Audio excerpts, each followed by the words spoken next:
अस्सलाम वालेकुम dear students. इस लेक्चर में हम डिस्कस करेंगे स्ट्रक्चर ऑफ पैराग्राफ। तो सीएसएस ऐसे या पीएमएस ऐसे या वैसे नॉर्मल इंग्लिश राइटअप में जो हम पैराग्राफ्स लिखते हैं उसका स्ट्रक्चर क्या होना चाहिए, ये लेक्चर हमारा उसमें है। अब स्ट्रक्चर से पहले आपने तीन चीज़ें माइंड में रखनी है कि एक पैराग्राफ को अच्छे तरीके से लिखने के लिए हमें क्या चीज़ें माइंड में रखनी है। सबसे पहले आपने जो है वो उसमें यूनिटी मेंटेन करनी है। यूनिटी क्या होता है पैराग्राफ के अंदर, कि आप एक ही आइडिया को डिस्कस करें अपने पैराग्राफ के अंदर। कोई दो तीन बातें जो है ना एक ही पैराग्राफ के अंदर ना हो, एक पैराग्राफ के अंदर आप एक ही आइडिया के बारे में बात कर रहे होते हैं। फॉर एग्जांपल अगर आप कहते हैं कि Pakistan growing youth population presents great opportunity for development, तो इसमें आप सारा जो डिस्कस करेंगे, अगर ये आपका टॉपिक स्टेटमेंट है तो सब सारे पैराग्राफ के अंदर आप इसी के बारे में बात करेंगे, कुछ और बात नहीं करेंगे। इसके अलावा अगर हम बात करें कॉजेज ऑफ क्लाइमेट चेंज, तो अगर कॉजेज में आप डिस्कस कर रहे हैं रैपिड अर्बनाइजेशन को, कि urbanisation is one of the major causes of climate change, तो उस पैराग्राफ के अंदर आप ये नहीं कहेंगे कि deforestation is also a cause of climate change, क्योंकि उसमें आपने शुरू में जो टॉपिक स्टेटमेंट दिया होगा तो वो रैपिड अर्बनाइजेशन के बारे में दिया होगा, डिफॉरेस्टेशन के बारे में नहीं दिया होगा, फिर आपने वो डिस्कस नहीं करना है। एक ही आइडिया जो आप अपने टॉपिक स्टेटमेंट में बताते हैं उसको ही अपने पूरे पैराग्राफ के अंदर डिस्कस करते हैं, उसके अलावा कोई और बात नहीं करते। अगर आप किसी चीज के बारे में उसके एडवांटेजेस बता रहे हैं तो फिर आप डिसएडवांटेजेस वहां पे आप डिस्कस नहीं करेंगे, उस सारे पैराग्राफ के अंदर आप सिर्फ एडवांटेजेस ही डिस्कस करेंगे। उसके बाद जो है पैराग्राफ के अंदर आपने कोहेरेंस को मेंटेन करना है। कोहेरेंस क्या होता है कि आप एक तो कनेक्टर यूज करते हैं, मोर ओवर, एडिशनली, सिमिलरली, ठीक है, इन दिस वे, इस तरीके से जो है वो आप कनेक्टर यूज करके अपने पैराग्राफ के अंदर कोहेरेंस को मेंटेन करते हैं। उसके अलावा जो है आप एक नेचुरल कोहेरेंस भी अपने पैराग्राफ के अंदर पैदा कर सकते हैं। उसमें आपने ये स्ट्रक्चर फॉलो करना होगा कि सबसे पहले टॉपिक स्टेटमेंट हो, फिर supporting sentence of the topic हो, फिर evidence to support the topic, उसके बाद कमेंट ऑन एविडेंस, लास्ट में आपका क्या होना चाहिए, कंक्लूडिंग स्टेटमेंट। इस तरीके से जो फिर आप अपने पैराग्राफ के अंदर कोहेरेंस को भी मेंटेन कर सकते हैं।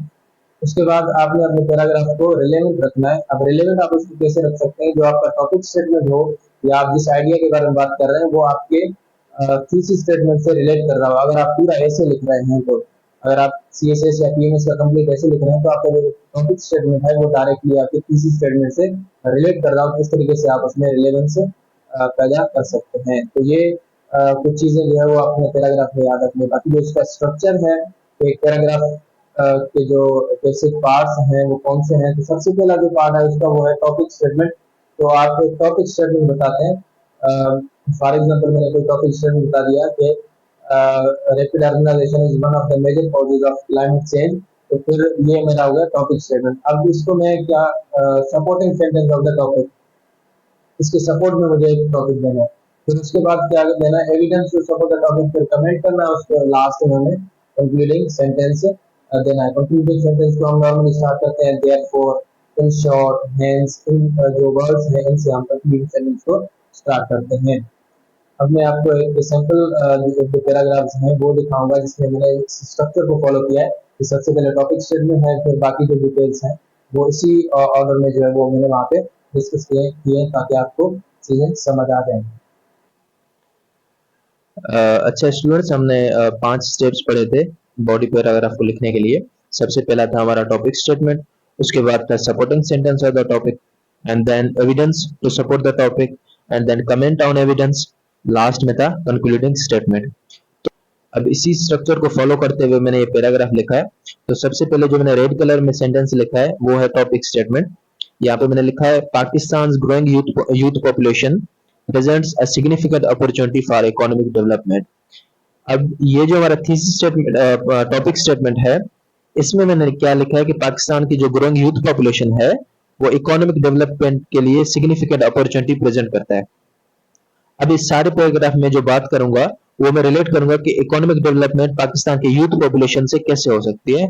तो इसको हम कहते हैं यूनिटी इन पैराग्राफ, कि आप पैराग्राफ के अंदर एक ही बात करते हैं, वो बात करते हैं जो आपने थीस अपने टॉपिक स्टेटमेंट में कही है उसको ही आप प्रूव करते हैं, बाकी कुछ नहीं कहते। अब देखिए मैंने सेकंड स्टेट जो supporting sentence of the topic होता है वो मैंने लिखा है, जो ग्रीन में मैंने लिखा है, with over 60% of the population under the age of 30, the country has a vast workforce that if properly harnessed can drive innovation and economic growth. ठीक है, तो मैंने उस अपने टॉपिक जो स्टेटमेंट में दिया उसको मैंने थोड़ा सपोर्ट दिया यहाँ पे। देन मैंने लिखा है अ report by the United Nations, जो कि हमारा एविडेंस है सपोर्ट करने के लिए स्टेटमेंट को।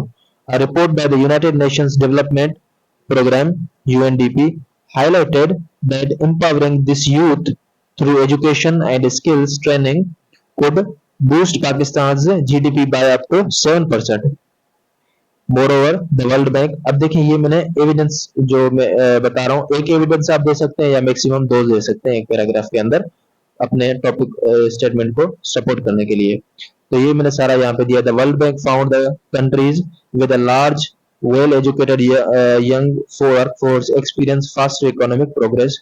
ठीक है, उसके बाद मुझे ना कमेंट करना है कि जो मैंने एविडेंस दिया है अभी रिसेंट जो एविडेंस दिया है उस पे कमेंट करना है। मैंने क्या किया यहाँ पे, दीज इनसाइट्स जो मैंने अभी एविडेंस दिए हैं उनके बारे में बता रहा हूँ कि these insights suggest that investing in the education and skills development of Pakistan youth is critical for sustainable economic prosperity. ठीक है, तो ये मैंने यहाँ पे कमेंट किया है इस पे जो मैंने एविडेंस प्रोवाइड किए हैं उस पे। और लास्ट जो पार्ट होता है हमारा वो कंक्लूडिंग स्टेटमेंट होता है। जनरली हम उसको स्टार्ट करते हैं therefore, hence, in short, overall, यानी ऐसे जो कंक्लूडिंग वर्ड्स होते हैं उनसे हम उसको स्टार्ट करते हैं। मैंने यहाँ पे लिखा है therefore Pakistan must prioritise youth empowerment to unlock its full economic potential. अब देखें ये मैंने जो सेंटेंस कहा है वो रिफ्लेक्शन है फर्स्ट हमारा जो टॉपिक स्टेटमेंट है उसका। ठीक है, तो यहाँ पे मैंने बताया कि पाकिस्तान को यूथ को एम्पावरमेंट करना चाहिए अपने इकोनॉमिक पोटेंशियल को अनलॉक करने के लिए। और शुरू में मैंने बताया था कि Pakistan youth population presents a significant opportunity for economic development. ठीक है, तो लास्ट वाला सेंटेंस इस तरीके से हमें शो करना है कि हमने अपने टॉपिक स्टेटमेंट को प्रूव कर लिया है। ठीक है, तो ये चीज आपने माइंड में रखनी है एक पैराग्राफ लिखते वक्त। ठीक है, तो ये कुछ स्ट्रक्चर को फॉलो करके आप इस तरीके से कर सकते हैं। ये अच्छा स्टूडेंट्स, ये मैंने सेकंड पैराग्राफ यहाँ पे लिखा है वो भी इसी स्ट्रक्चर को फॉलो करके लिखा है कि political instability in Pakistan has been a significant barrier to sustain economic and social progress.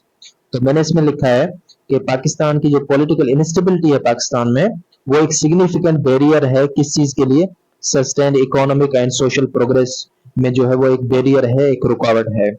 तो अब इस पैराग्राफ के अंदर मैं इसी टॉपिक स्टेटमेंट को प्रूव करूंगा, कोई नई बात नहीं करूंगा। ठीक है, स्ट्रक्चर को फॉलो करते हुए। अब जो हमारा सेकंड स्टेटमेंट होता है वो क्या होता है, supporting sentence of the topic. अब supporting sentence of the topic इसमें क्या लिखा है मैंने कि frequent changes in government coupled with power struggles between political parties have resulted in inconsistent policies and governance। तो यहाँ पे मैंने हाईलाइट किया है एग्जैक्ट इशू को कि वो जो पॉलिटिकल इंस्टेबिलिटी है वो क्यों है। वो यहाँ पे मैंने लिखा है कि फ्रीक्वेंट चेंजेस इन गवर्नमेंट हुए हैं और political coupled with power struggles between political parties के बीच में जो पावर का स्ट्रगल है उसकी वजह से जो है वो क्या हुआ है, इनकंसिस्टेंट पॉलिसीज जो है एंड गवर्नेंस से रिलेटेड। तो जो ये मैंने बताया ये अपने सपोर्ट किया मैंने अपने टॉपिक स्टेटमेंट को। तीसरा जो हमारा स्टूडेंट्स सेंटेंस होता है वो स्टेटमेंट होता है वो क्या होता है, evidence to support the topic. तो फिर से मैंने यहाँ पे एविडेंस दिया, a study by the International Monetary Fund IMF found that countries experiencing political instability typically suffer from lower economic growth rates, with Pakistan being no exception। ठीक है, ये मैंने एक एविडेंस यहाँ पे प्रोवाइड किया है और दूसरी एविडेंस में दे रहा हूँ यहाँ पे। Furthermore, research by the World Bank suggests that political uncertainty has led to reduced foreign direct investment in the country। तो ये मैंने क्या दिए यहाँ पे एविडेंसेस दिए हैं। अब इन एविडेंस पे मुझे कमेंट भी करना है, ऐसे ही इनको नहीं छोड़ना है, इनको थोड़ा बहुत एलेबोरेट आगे करना है। तो मैंने यहाँ पे लिखा है कि these findings demonstrate how political instability hampers economic development and discourages investor confidence। ठीक है, तो ये मैंने कमेंट किया इस पे। लास्ट में मैं क्या लिखूंगा, कंक्लूडिंग स्टेटमेंट जो मैंने लिखा है therefore achieving political stability is crucial for Pakistan's long term growth and prosperity। तो स्टूडेंट्स इस तरीके से हम अपने बॉडी पैराग्राफ जो है वो ऐसे के अंदर या वैसी जनरल अपने इंग्लिश इंप्रूव करने के लिए जो बॉडी पैराग्राफ्स हम लिखते हैं वो एक प्रॉपर स्ट्रक्चर के थ्रू होते हैं। ये जो स्ट्रक्चर मैंने आपको बताया, आप जब भी पैराग्राफ लिखें तो इसको इसको सामने इस स्ट्रक्चर को माइंड में रख के फिर आपने वो पैराग्राफ अपना लिखना है।